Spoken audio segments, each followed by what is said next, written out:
Power is not a means, it is an end. One does not establish a dictatorship in order to safeguard a revolution. One makes the revolution in order to establish the dictatorship. And this week's opening quote comes from George Orwell. Welcome to Surviving the Matrix, ladies and gentlemen. My name is Maxwell Egan. It's a pleasure to be with you once again, and I will be your host for the next hour. Well, folks, it would appear that with everything that the independent media has done, everything that we've seen, everything we've predicted, everything we've been able to identify, through it all, it would still seem that so many members of the independent media simply can't see what's coming. They can't see the smart grid, or maybe they can see the smart grid, but they're simply not paying attention to it. And there's been so many plays lately, there really has. On one hand, we have people sitting back, waiting for the whole QAnon phenomena to unfold, believing that government is magically going to save them from government. In the middle of all this, we have the deletion of the Alex Jones channel, which again puts the left against the right. Corbett did a great report of how that's going, and people aren't really looking at that properly, and they're not comprehending that what it's actually about is freedom of speech. It isn't about regulation, it isn't about this, it isn't about control, it isn't about left, it isn't about hate speech, it isn't about right. It's about freedom of speech, and that's all it's about. And that's all any of this is about freedom. But that's what we've got happening on one hand, on the more academic side of things, should we say, the more philosophical side of things. And then on the other hand, we have the more conspiratorial side of the independent media. A lot of that, which is very valid as well. But on that hand, so many people seem to be stuck in tunnel vision. So many people have succumbed to so many distractions and circular arguments and rabbit holes and different conspiracy theories we've got to unravel and the people we've got to point the finger at. But through it all, underneath it all, the smart grid has been continuing to roll out. I've been screaming out about this loudly for the last 3 or 4 years, very loudly for the last 12 months since the 5G system has began to be rolled out, and many people have become very aware of it, but there still has been an overall failure to gain any focus on this smart system and the tech and the algorithms and the AI and the censorship and the social crediting and everything that's coming along with it. Many people have just been distracted by their particular theories and by their particular rabbit holes. And sure, many people have done a great job on exposing all sorts of levels of corruption in all sorts of areas, but no one's been paying any attention to the tech. And this is truly where so many of the other options break down. It really is. It's where the QAnon option breaks down completely. Because people are waiting for Trump to come along and save things. They're waiting for all these pedophiles to be arrested. And even if there are mass arrests, let's say that there's a whole bunch of surface players that are arrested, a whole bunch of websites taken out of action, all of this stuff happens. Underneath it is the tech. Underneath it is the algorithms that are going to be monitoring what everybody's posting on social media, putting black marks against their name if they post the wrong things. And the thing is, they won't even be able to post the wrong things. The way they're talking about it, folks, they'll have algorithms in place which will have Google's fact checker there. So that as you're typing a sentence, it will be watching what you're typing. And if what you're typing does not confirm with the officially labeled fact, then you simply won't be able to post it. You know, if you want to share some independent information, some alternate information, some alternate theory on what may have just happened with some school shooting or whatever, the algorithm simply won't let you post it to begin with. And QAnon and Trump are not going to change this. You know, and another thing with Trump, folks, like Trump supports Israel. I don't care what else he does on the ground. He supports that rogue state. The state that has just declared itself to be openly apartheid, asking all black people to leave. He's just approved moving the embassy to Jerusalem. He's rubber-stamped the genocide of the Palestinian people. He has not mentioned one single word about the thousands upon thousands of people that have been slaughtered in Yemen over the last few years. There was actually the first report on MSNBC the other day, the first report they've done in a year on the conflict in Yemen, which has been this ongoing conflict, virtually the longest bombing campaign in the history of war that's been waged by Saudi Arabia against this defenseless nation, and no one's hearing about it. Trump hasn't talked about any of this. Trump's also continuing to up trade tariffs with everybody, doing the best he can to isolate America from the rest of the world, isolate America from Europe, bring about the controlled demolition of America, and lead to a situation where the United States will lose its position as the world reserve currency and introduce the Chinese One Belt, One Road system. This is everything that I put out in a show a year ago called What's About to Happen, which was deleted from YouTube for bullying and harassment. You know, all of these things are going on, folks, and I'm not hearing QAnon address the smart grid. I'm not hearing QAnon address the tech. I'm not hearing Q address the algorithms, the social crediting. None of this is being addressed within the Q narrative, none of it. And it's the same with the other side of things, in the more conspiratorial side of things. On the more conspiratorial side of the independent media, it's just become a mishmash of infighting and pointing the finger at everybody and hacking anybody down who doesn't comply with your chosen belief system. And while people are busy discrediting everybody else and trying to hack everybody else down and calling anybody who disagrees with them a gatekeeper, underneath it all, again, the smart grid is rolling out. And this infighting, this whole conspiratorial mindset and pointing the finger at each other and attempting to undermine everybody who thinks differently to you and calling them a gatekeeper is actually the best gatekeeping movement you've ever seen, because it prevents anything from happening. It prevents any focus from ever being gained. In many cases, it keeps real activists tied up in having to defend themselves all the time. And it prevents any real attention being directed towards the root of the problem. Everybody's too busy hacking down each other and calling everybody else a gatekeeper. That's how gatekeeping works, folks. That itself is a gatekeeping operation. How is it gatekeeping? Well, it's gatekeeping because it keeps everybody locked into this enclosure, arguing and pointing the finger at each other and never focusing on those who hold the keys to the enclosure. That's how gatekeeping works, folks. They keep you locked in a pen. And that's what all this infighting is about. That's what all the accusations are about. Anybody who's calling someone they've never met a gatekeeper is performing a gatekeeping operation themselves, and half the time they don't even know it. I mean, sure, there are gatekeepers that we know are gatekeepers who will lead you part of the way somewhere, but then not give you the rest of the information. People like Alex Jones, I would suspect, is very likely a gatekeeper, but there's other obvious gatekeepers. People such as Noam Chomsky, who'll give you all sorts of incredible philosophic information, but he'll do it over 100 books when he could have done it in one, and he'll tell you that there's no way 9/11 was staged. This is gatekeeping. But within the independence in the independent media and the alternative media, all calling people gatekeepers does is create distrust and prevent any focus from ever being achieved against the system. And that prevention of obtaining any focus and that prevention of ever creating any real active response that is created by this type of dialogue is itself gatekeeping. This is why you don't see me posting videos about other people, folks. You don't see me hacking down other researchers. No matter how much I disagree with them, no matter how much I get attacked by other researchers, you don't see me respond and start posting videos about them and getting into YouTube battles and all the things that people try to get you to do, which is all a distraction from what we should be paying attention to, which is the controlling hand at the top and the smart grid that's being rolled out underneath everything, the algorithms, the smartphones, all the stuff that we're being compelled to use.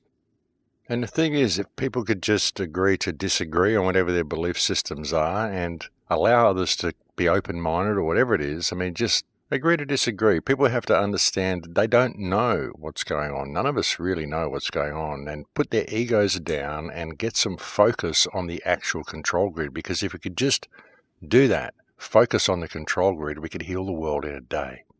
The unfortunate thing is that people are just not willing to do that. They just seem to be locked into attempting to extract energy from other people, rather than focusing on establishing the freedom that mankind so desperately needs to put this situation to rest and to heal the condition that we find ourselves in.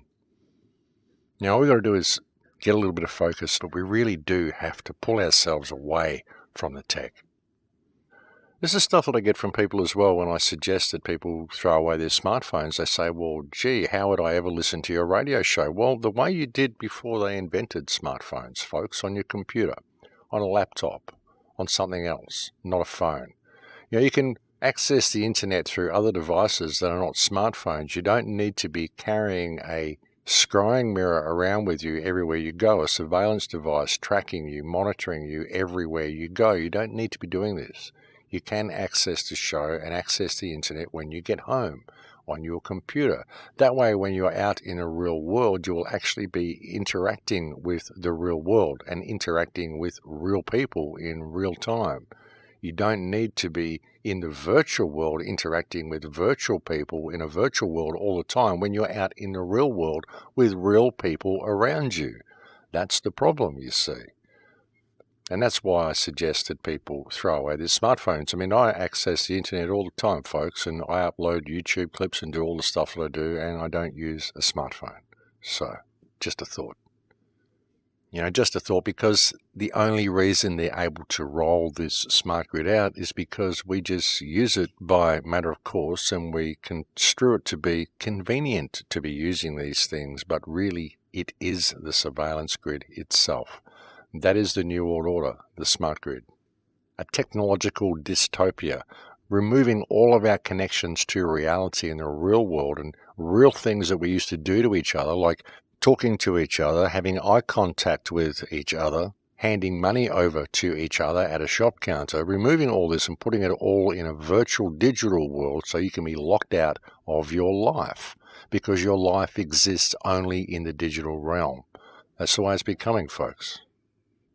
And this is how the wars are able to be fought. This is how the smart grid is able to be rolled out. And this is how our politicians are able to get away with all the things they're getting away with. This is how come we've got so much theatre in the world at the moment and everything is just casual. Everything is just the way it is. This is how come they're able to stage this fake gas attack in Syria a few months ago and just brush it all off. Oh, well, never mind. Look at the Australian Prime Minister, how he's able to get away with what he's doing because everyone's stuck in the virtual world. No one's paying attention. The Australian Prime Minister, Malcolm Turnbull, this unelected Prime Minister we've got, one of his biggest claims to fame has to be using the Australian Air Force to provide air support for terrorists in Syria. Think about it, folks. The moderate rebels in Syria, as if there was such a thing as a moderate rebel. There are no moderate rebels in Syria. There's a mercenary force attempting to overthrow a democratically elected government is what's going on in Syria. But be that as it may, the moderate rebels that the Australian Prime Minister was supporting when he sent the Australian Air Force to bomb Syria a couple of years ago, these so-called moderate rebels are ISIS, Al-Qaeda, Al-Nusra Front. These are terrorist organisations that are attempting to overthrow a democratically elected government, and our Prime Minister used the Australian Air Force to provide air support for a terrorist force overseas. Why is this man not in jail?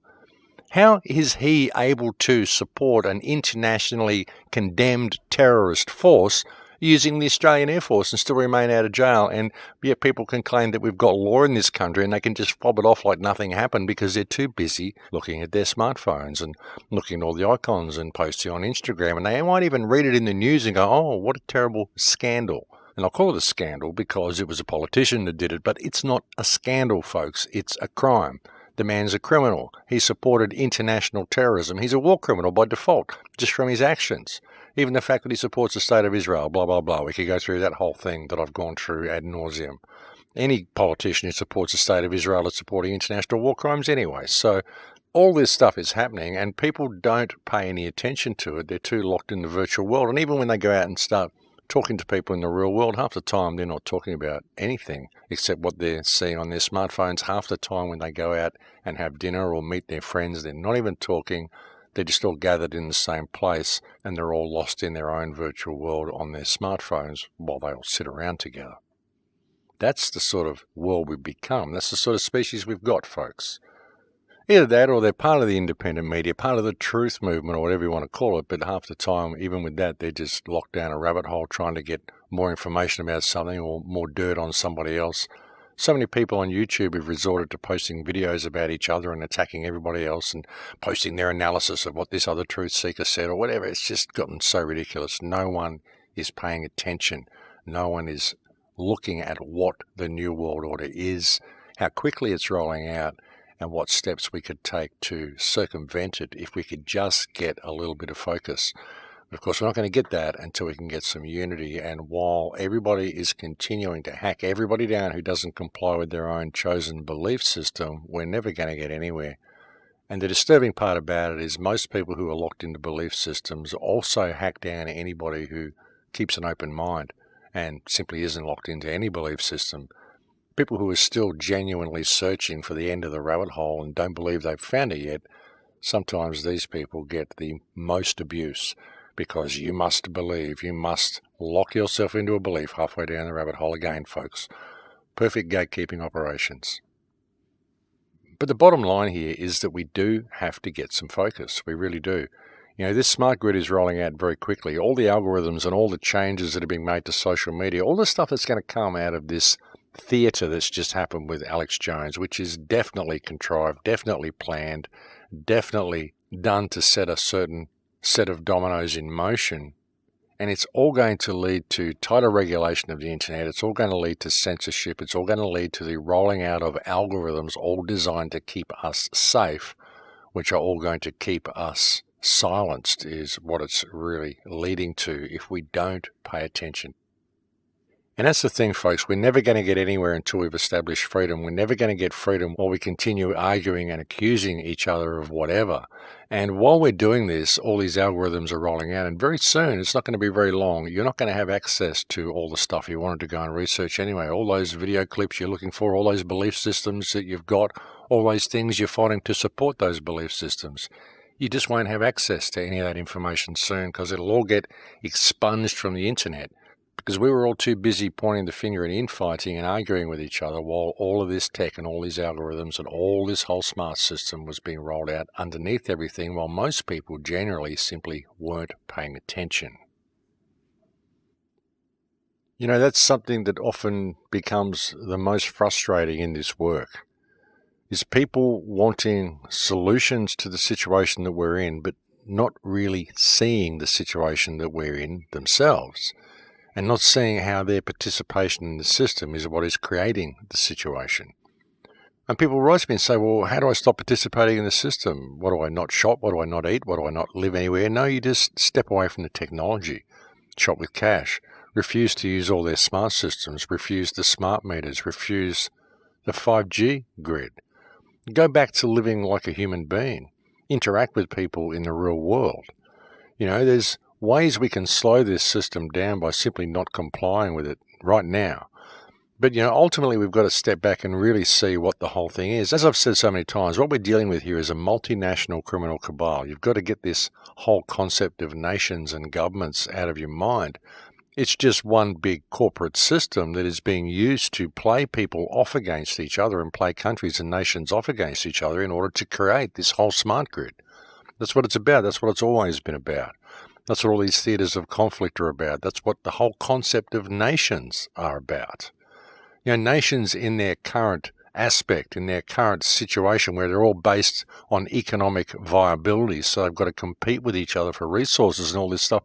This is just the result of the money system, the result of the banking cartels, the result of this whole corporate system that's been superimposed over our reality.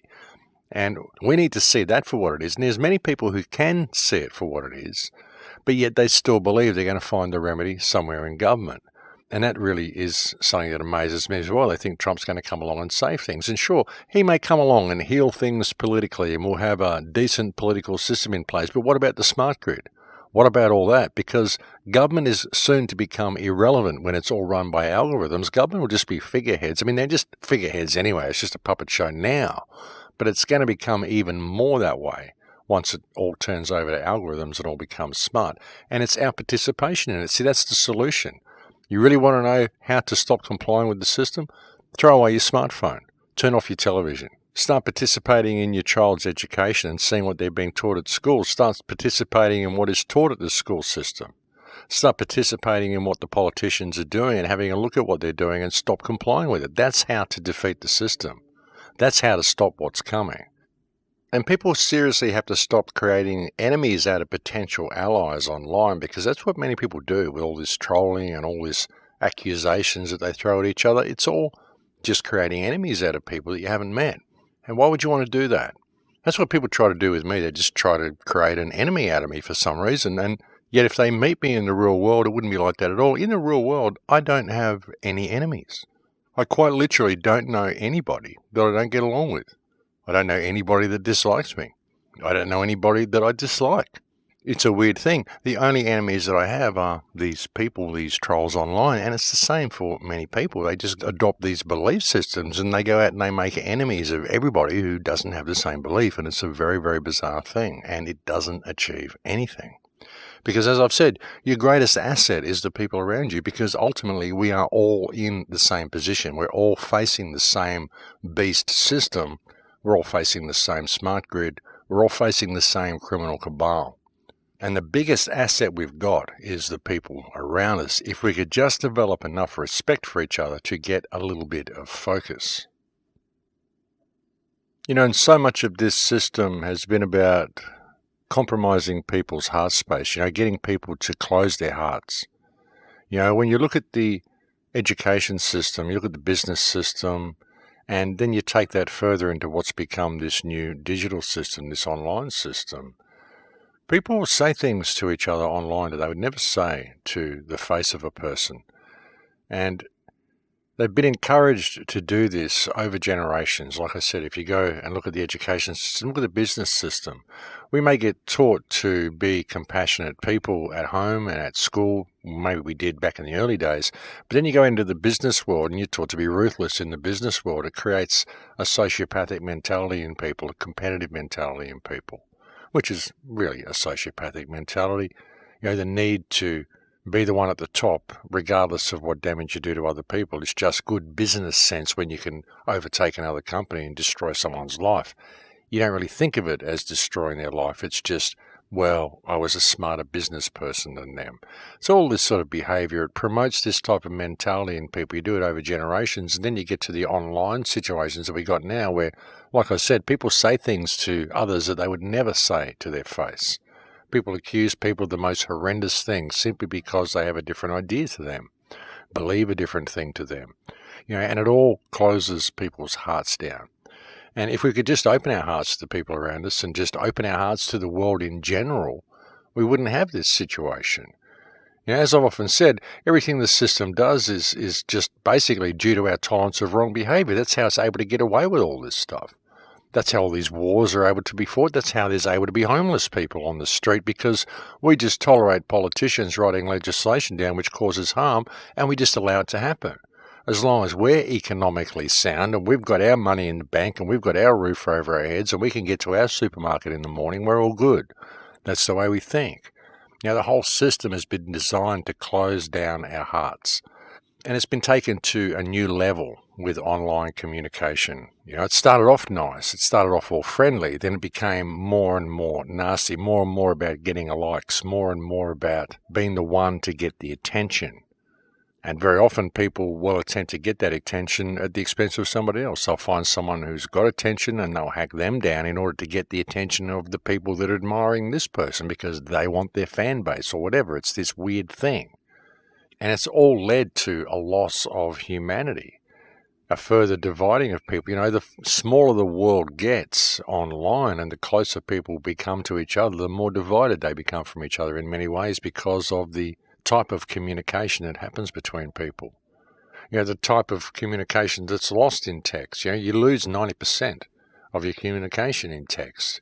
You're not getting body language. You're not getting the inflection of the voice. You're not getting the look in the eye. You're not getting the attitude, the humor, the persona of the person in what they're saying. All you're getting is what's written in text that we very often just take at face value and don't get the real human interaction that we're supposed to have when we have a human interaction. We don't have this. You can't have this online unless it's in some type of video chat, but even that is not really the right way of doing it. So the question is, how do we get this heart back into our communications with people? How can we establish this heart connection with people online? And really the way to do it is to start developing again with people offline when you're out in the real world. Don't take the tech with you. Don't be on the tech all the time in the real world. Relearn these skills that you once had, because many people are losing them. Many people have never developed these heart skills. Many people have never developed these heart connections Many young kids haven't because they've had tech ever since they were old enough to use it. And this is really a big part of what's happened. It's a big part of how we've been led astray, how we've been led away from our humanity.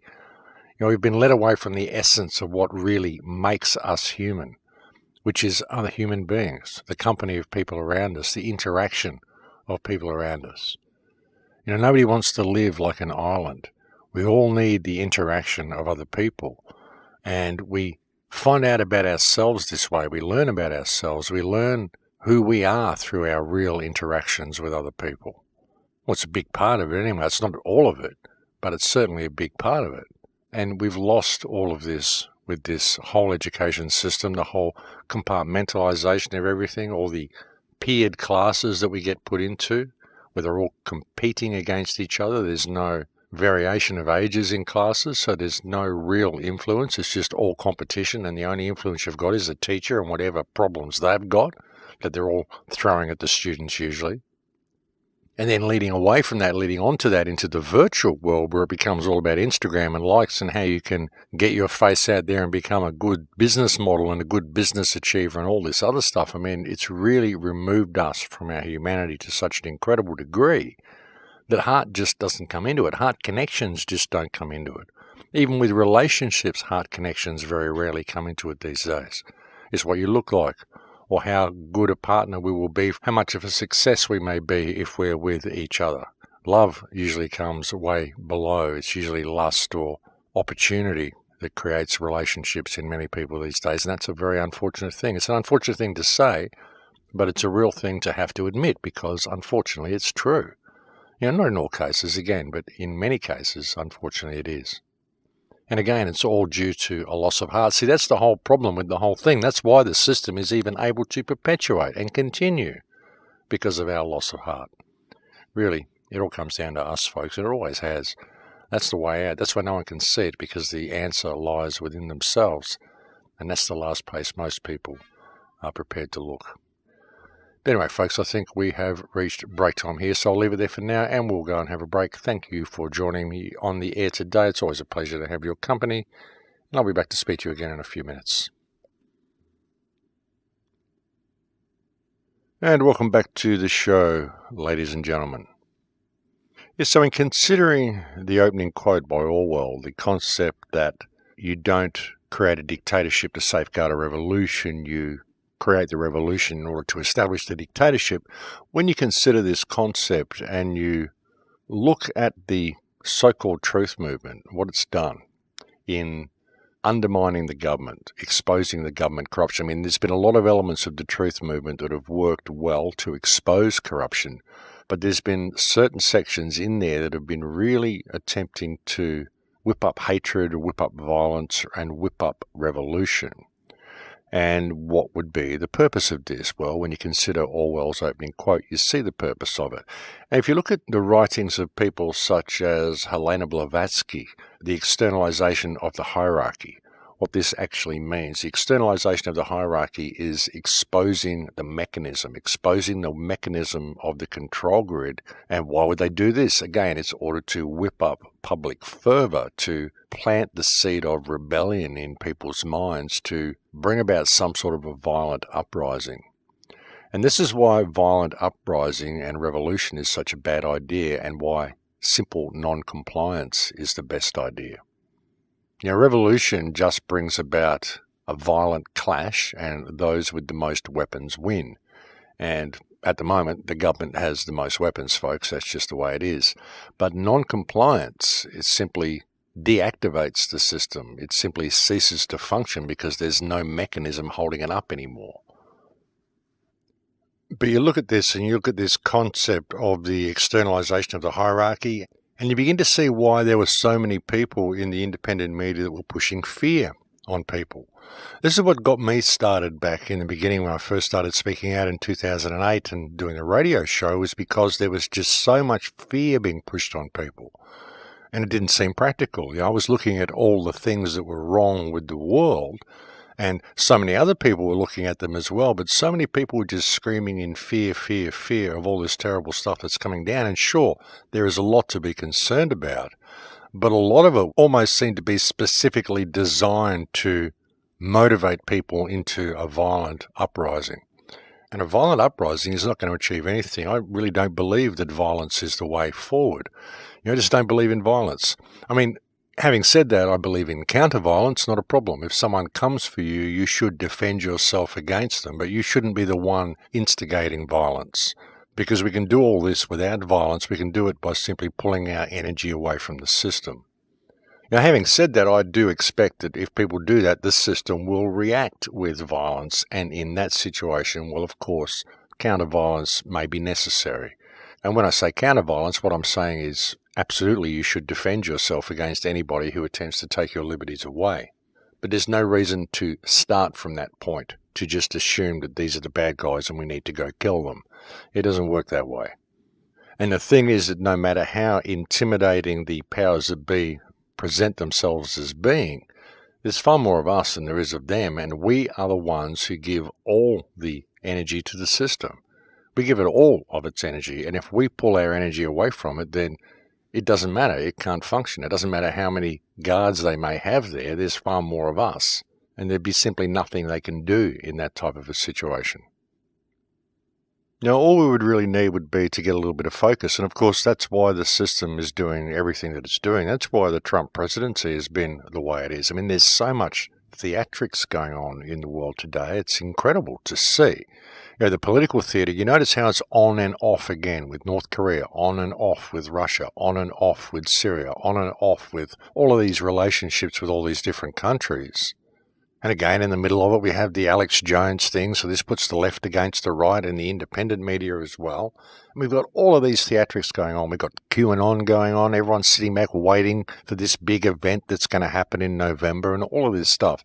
All posturing, all distractions, all theatre, and so much of it at the moment because now is the time the smart grid is rolling out. Now's the time the IoT is coming online. Now's the time the social crediting system is being rolled out. And they're doing everything they can to keep people distracted.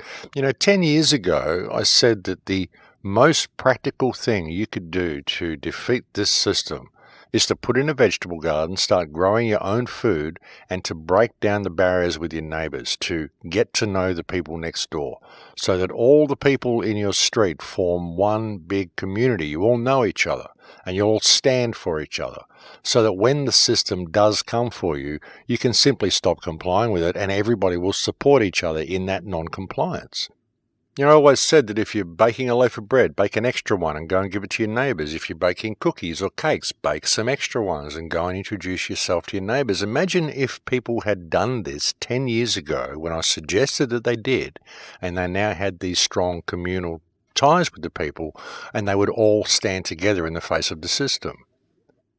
10 years ago, I was suggesting this. 10 years ago, we had this huge work bee where we ran around Byron Bay putting in edible gardens in people's front yards, encouraging everyone to start growing edible food and edible vegetables in their front yards rather than just having lawn and flowers, to turn it into a food forest, turn their whole street into a food forest. You imagine if every street did this, if every street combined their forces into one friendly movement that all stood in support of each other, and every street did it. Imagine what would happen. They wouldn't have enough police. They wouldn't have enough people to be able to deal with a single suburb, let alone an entire city or an entire country that decided to do this. I've said to people for the last 10 years, the greatest asset you've got is the people around you, because everybody is facing the same thing. And the most rebellious thing you can do against this system is to make yourself as self-sufficient as possible. Admittedly, I probably haven't said it for a few years, but it's all there in the old shows. I said the same thing over and over again in the first couple of years, trying to motivate people into getting themselves well established on the ground where they live. I said that for the first 3 or 4 years of this radio show. But then I figured, well, if you haven't done it by now, what's the point of me continuing to say it? But, for those of you who have done that, who have established these strong ties in your community, you've got a real chance to make a stand against this system through simple non-compliance. And if people can't step back and really look and see how they've all been played through this system, how all of these divisive mechanisms have been put there to play different belief systems off against each other, to play different races off against each other, different social classes, different nationalities, different political beliefs, sports teams, you name it. It's all divide and conquer, folks. And it's the same in the independent media and the truth community. In the last 3 or 4 years, that has all developed into divide and conquer. The whole thing has become one huge mishmash of division and infighting, opposing belief systems and instant distrust and accusations of anyone who doesn't comply to your belief system. Very, very polarized thinking has been introduced into the truth community, and it never used to be that way. It used to be very open, very free thinking, open to all options, but now it's extremely polarized. But really, it's all been one big play. And when you look at the fear campaigns coming from both government and the media about all this left-right stuff that's going on in the world stage, the fear campaigns that are coming from the independent media about all this stuff that's going to come out and microwave you and all this stuff that's terrible and imminent and all these things, then you look at the whole Q campaign, it's just a complete schmozzle, folks. Everybody's running around like chickens with their heads cut off. No one knows where they're going. No one can see what they're doing. And many people simply can't see the forest for the trees, and it's all one big puppet show, folks. It's all theatrics. You know, I often wish people would just stop and take the time to look around them. I really do. Just look at their surroundings, look at the environment that they're living in, look at the tasks they're forced to perform every day, and step back and ask themselves what it really has to do with life, any of it. You know, it just amazes me sometimes that people can't see it. You know, that nothing that they do really has anything to do with life. People may think it does. Oh, well, collecting paper, collecting the wage I need to pay to be alive. Yeah, this is what I need for my life. But how is that what you need for your life? It's only what you need for your life because you've been forced to live in a situation where you have to pay to be alive. But that's got nothing to do with life. None of it has. You know, people have this concept that they're free because they can roam around and buy all this stuff. But we're not free, we're free range. And there's a big difference. You know, life is such an incredible thing, and the human experience is such an incredible experience, and it's such a short experience. It should be a lot longer, I would suggest, if we weren't fed toxins and stuck in this Wi-Fi environment and all the stuff they're doing to it. And I would suggest it's going to get shorter and shorter, these lifespans. They certainly seem to be. We're told life is much better now. We are much healthier now than what we were a couple of 100 years ago. But really, I don't know. I look at my grandparents. They lived a lot longer than my parents. And my parents probably lived longer than I will live. So things don't seem to be improving at all. Things seem to be getting shorter. And people are just kept in this state where they're running around doing nothing, and they're missing out on the experience of what life is and the incredible potential, the incredible creative potential of human beings. You know, in this situation that's coming, in the system that's coming, there won't be any creative potential, only government-approved creative potential, and you'll only be allowed to create that which serves the government or serves the system. No independent thinking will be allowed. That's the way we are allowing ourselves to be led due to our failure to pay attention. Like I said, you know, people have got to start getting involved in the education system, start getting involved in the political system, start looking at what the people that are running things are actually doing and questioning their actions, and doing it from the perspective and the understanding that they're just people. You know, the government isn't this huge, powerful thing. It's just this idea that we have, and people go and perform functions in there. Yeah, but they're just people. And if the functions they're performing are destroying the world and making our lives hard, well, perhaps we should address that fact rather than just being good little sheep and doing what we're told. As I've said so many times, the psychopaths that run the world, they use all of our compassion and all of our humanity, all of our empathy, all of our good points, all the things that make us human, are what they use against ourselves. You know, we don't want to rock the boat. We don't want to be nasty people. We don't want to have to say unkind words to people. So we don't really tend to stand up for ourselves too much because we just want to do the right thing and we want everybody to get along. And that's what the psychopaths count on. They count on us just complying. And most people do so, of course, under the threat of violence, because that's what they use against us to make us comply, is the threat of violence, which is terrorism by default. That's what the government uses to make you into a nice, compliant little sheep. They use terrorism, and again, they get away with it because we live in disunited communities. This is why I've said you need to connect with people. And it's okay, maybe you don't get along with your neighbours. Maybe they're just not good people next door. So I created the Full Circle Project so you could go and find people in your community. Why don't you use it? Why don't you find people in your community?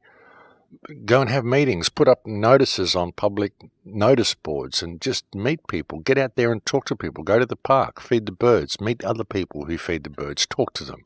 Something, I don't know.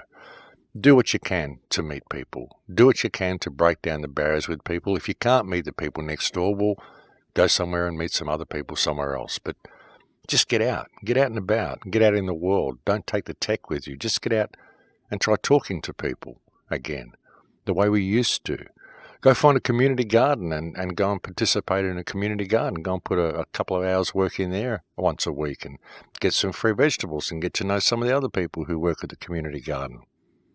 Go join a UFO club or whatever. Even if you don't believe in UFOs, you'll get some people who think outside the box and maybe they'll want to talk about other stuff. Who knows?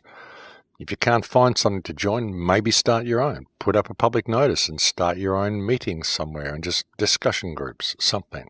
There's a whole world out there, folks, and there's a whole world of possibility, and I can't provide solutions for you in your own communities. And you've got to figure that out for yourself. I can only do what I can for my community. I get out and I travel and I do what I can for other communities as well, but I can really only do so much. But there are all sorts of ways of getting to know people and breaking down barriers with people, and the key to it all, the first step, is opening the front door and going outside, getting off the computer, getting out of your lounge room, getting away from the television and going and actually involving yourself in the world. Not many people do that anymore unless they go out and meet a little social group somewhere or go to watch a movie or go to a nightclub or go to this or go to that. But try creating discussion groups. Just find somewhere where there's people talking about things and go and put your 2 cents worth in and see what happens. You might get rejected by 3/4 of the room, but then you might find there's 1 or 2 people in there that were actually quite interested in what you were saying. Who knows? But if you never go and try, you'll never find out. If you're going to wait for it to come knocking on your door, well, it's probably never going to happen. Perhaps one of the discussions you could have with people would be the nature of what violence really is. Because when you look at this system, what the system uses against us is violence. It uses intellectual violence, psychological violence, forcing us to comply with these rules all the time under threat of punishment. This itself is violence, even if they don't commit the violent act they will commit. Should you refuse to comply, it's the threat of the act itself that is violence. This is psychological violence that is being used against people, that forces them not to have a life and not to be able to have the means to get by in their life. Most people work so hard and they work their entire lives and they do it for virtually nothing in return. It's simply a slave wage, just enough for them to get by and get to work again the next week. And this is not living. This is not life. This is survival. It is subservience. Perhaps even having these types of discussions with people will cause people to want to stand up for themselves a little bit, which they can do simply by asking the right questions and asking the people who are demanding that they surrender their money to them and the people who are extorting their wages from them, how they believe they have the right to do so. Perhaps if people can see that this is a form of violence in itself, then they will stand up for themselves and stop this violence from being perpetrated against them. But again, it's very hard for the individual to do without the support of the community around them. But if people can realize that we are all facing this same situation, we are all held under the threat of violence from people we employ to manage the system for us. How does this work? It only works because we are so disunited. And unfortunately that is what has been promoted through this truth community as well. The amount of attacks that members of the truth community and the amount of distrust that members of the so-called truth community tend to mount against each other, the effort that they go to undermine the work of other researchers when they should be directing their energy at the control system and undermining that, which they could do by uniting with all these people that they are choosing to make enemies of. It is incredibly frustrating to see, folks. It really is, and I've seen so much of it in the last 3 or 4 years. I really have. As I said, so many members of the so-called truth community posting videos about other people and just going out of their way to create as much distrust as possible. And it's like this huge gatekeeping operation that's just infected the entire independent media. You know, all these people attempting to spread distrust of others. What for? You know, it's because they've tried to speak out against the government for so many years and they've had no response, and so they're losing energy, so they've got to get energy from other people, but it doesn't achieve anything. All it does is serve the system. Find something that's going to unite people. Find something that's going to motivate the people around you into action, something positive you can bring them, something that's going to crack the shell in their awareness of reality, something that's going to help them see the matrix that they're living in and the direction that we're being led. But unfortunately, really what we need is something that's going to pull them away from the tech, and that is the hard part, getting people to put down their scrying mirrors, put down their mobile phones, and start participating in the world they live in. That really is the hardest part. And again, you know, there wouldn't be anything wrong with technology if it wasn't for the fact that the world is run by criminals, and the slight issue that no one seems to be addressing this fact. And everyone's just allowing this whole smart grid to be rolled out underneath everything while they're so busy arguing with each other. You know, people looking for a point of focus, something that's going to really wake the world up to the corruption that we're living in, well, it's the smart grid, folks. Look at it. Look at what it's doing. Look at what social crediting is doing. Look at the loss of life skills we've been subject to, and look at the direction that we're going.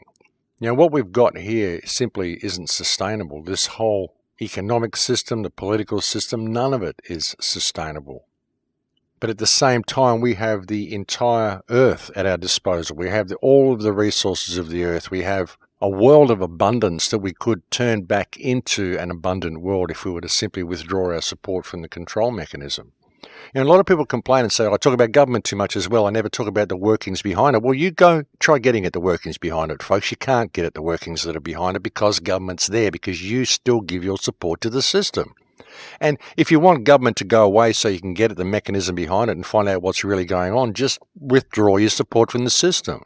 But don't sit there and complain and say you hate the system and you want to know what's going on and you want to be free, but you're still using your credit card and your mobile phone, because that is the system.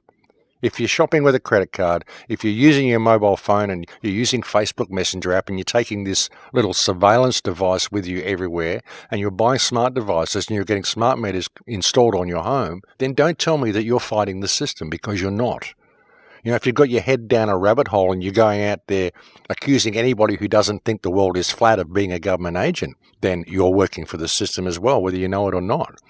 That's what a lot of the flat earth movement has actually done, because of the polarized thinking, the concept, the accusation that if you dare think outside the box and if you dare not lock yourself into the flat earth belief system, you must be a government agent, is gatekeeping. That is a perfect gatekeeping operation, because it just creates division, it creates distrust, it drives a wedge into the community.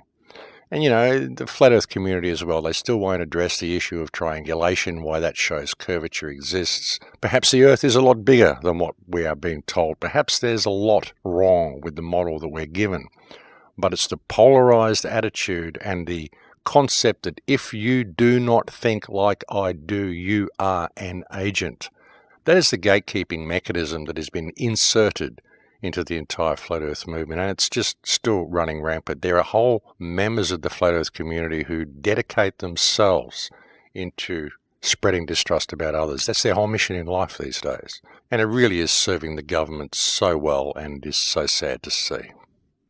Because there are a lot of good, genuine researchers in the flat earth movement, folks. I know there's people out there that aren't even going to like me saying that, but there are decent people in the flat earth movement, folks. I've met a lot of good people who generally just believe this. And so I wish those that buy into the official version would stop attacking them as much as they attack the globe earthers. But the way they attack people like me who don't buy into either model and who suggest there actually may be a bigger picture is very, very concerning and very, very revealing, because it shows that it's a gatekeeping operation. And I know that a lot of the flat earthers aren't going to like me saying that, but, well, that's what it is, folks, because that's what it's doing. It's preventing anything from moving forward. It's preventing any focus from ever being achieved. And that's what gatekeeping is, because that is what is allowing the system to just continue rolling forward You've got people there that are trying to make a difference, but they can't claw themselves above the noise. And many people who are trying to make a difference have to waste so much energy attempting to defend themselves that they just can't get anything done. And the government just sits back and smiles, and the system just continues to roll itself out. And that's what the play is. And that's what it's always been about. Divide and conquer is the motto, folks. Anybody spreading division and distrust is working for the government, whether they know it or not. Does that mean they're conscious gatekeepers? No, it doesn't, folks. It just means that they're programmed, because unfortunately many people are. They're programmed by their belief systems and by the suggestions they've received, and anybody who doesn't comply with their belief system must be their enemy. It's a very strange thing, folks. It really doesn't help things moving forward at all, and it would be great to see people just put down all the division, agree to disagree, realise that we don't really know anything because we simply don't have real information to look at. You know, all we've got is all this stuff that's led us to all these conclusions that we have no way of confirming. So let's establish the freedom to actually find out what's really going on here, because we have a real opportunity to do it. That's why all this theatre is in the world, folks. That's why they've ramped things up so much, and why there's all of these theatres of conflict everywhere, while there's all these gatekeeping operations going on, there's all these accusations going on. Everything they can think of is being done to undermine the resistance and to promote division and distrust. But ultimately, it's up to us as to whether we choose to buy into any of it. We could just put it all down, turn and face the system and say, hey, we're not going to do this anymore, we're going to do something else, and then just turn and do it, because we certainly have the strength of numbers, and that's something that I would really like to see. So let's just put down all this stuff, folks. I mean, I've been suggesting to people for 10 years that they just put down all the stuff and turn and call the system out, and we still have a chance to do it, and really it's the only hope we've got of finding a way out of this mess. So let's just see if we can get a little focus. But folks, we've reached that time again where it's the end of the show, so I'm going to have to leave it there for now. It's been a pleasure to come and talk to you today. Another bit of a rant. I will get a bit of focus back on the show soon. I want to bring you some more information about history as well, and I want to bring you some information regarding the history of Palestine at some stage as well. I think this is something that people need to get up to speed on, what's really going on there. They're facing a very bad situation, folks, the people in Gaza, in all of Palestine, and it is something that people do need to pay attention to. So going to be looking at that sometime in the near future as well. I actually have a plan for a show, folks, which is kind of unusual for me because I usually come in here reasonably unplanned. But I think Palestine is an extremely important issue. As I've said so many times, I think it is one of the keys we could use to heal the world, because it is an open war crime. Just the existence of Gaza Strip is a war crime. It doesn't matter what side you're on, which shows that every single politician in the Western world is in breach of international law. Every one of them who supports this rogue state is in fact a war criminal under the native laws of their own country, and each one could be arrested and removed from office straight away. Every single politician in the Western world, folks. So Gaza Strip does really provide a key for everybody, and I put out a little video not too long ago called Save Gaza, Save the World, a message for humanity. I recommend people go and have a look at that. But I just want to bring a little bit of attention to the situation in Palestine and let people know what really happened and how it came about to be in the situation that it currently is. So that's something that I want to do not too far down the track, because, as I said, I think it is an extremely important issue. But that is it for me, folks. Again, I am speaking at Acapulco in February in Mexico next year. You will find a banner to that on my website, thecrowhouse.com. If you click that banner and go buy yourself a ticket for Acapulco, if you use the coupon Crowhouse, you'll find you'll get yourself a discount on the ticket. Thank you to all those people who send me so many wonderful emails and so many kind comments on this show. And I didn't mean to get too angry with you then when I'm saying, look, if you're using your mobile phone, you're part of the problem. I know people use their phones. It's just all the smart tech. It's the smart part of it. Use your phone for phone calls and things, but just don't surf the net on it. Don't use Facebook Messenger app. Don't use all this stuff that tracks every word you do and everything you say and every place you go. Just don't use it. Don't take these surveillance devices with you everywhere. It's just not a good idea, folks. But anyway, thank you for all the kind emails and the kind support you send me. Thank you to my Patreon supporters. Again, you are the only people who keep this show on the air. I couldn't do any of this if it wasn't for you. They've closed down all my other means of support, and that's all I've got left of me. So it's actually been quite difficult to sustain this path with all the restrictions that they've put on me. So thank you again for the support you give me, folks. None of this could get done if it wasn't for you. But that is it for me now, folks. I've completely run out of time. I'll look forward to speaking to you again next week. Please take very good care until then. In Lakesh.